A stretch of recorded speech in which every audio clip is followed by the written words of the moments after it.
med tech alone, the average warning letter over $1 million per company, $6 billion annually. So that communication leading to collaboration and employee engagement is vitally important, not just for risk management, but it ultimately benefits every stakeholder in terms of the financial success of the company. Absolutely, because at the end, if you don't have a viable company, you can have an amazing product Mm-hmm. where you can transform the life of millions of patients. But if you don't have a viable company, a viable business plan, you know, everything goes south and nobody will benefit from that. Right. And that's why I said to them, you need to understand what is the business goals, where we are, and what is the competitive environment. So it's not that, oh, I'm do science, I don't care the numbers, I don't know what we were supposed to do, this is up to sales. Yeah, it's up to sales to execute, maybe on sales, but you need to know what is the direction that we're going. Right. You need to know what is the direction for the organization, and you need to be able to translate on how what you do is helping that aspect as well.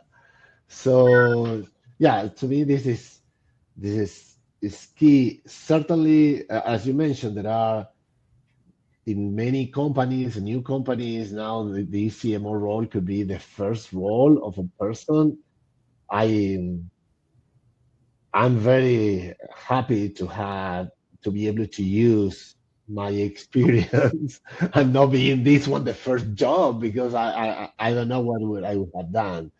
I when you have worked in clinical development and you said, okay, how I can measure the impact of this treatment solution on patients and how and having the discussion with payers, just try to understand what is meaningful for them.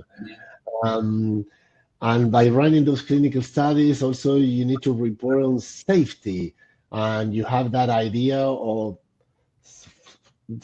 safety officer, pharmacovigilance that usually are also under the scope of the CMO.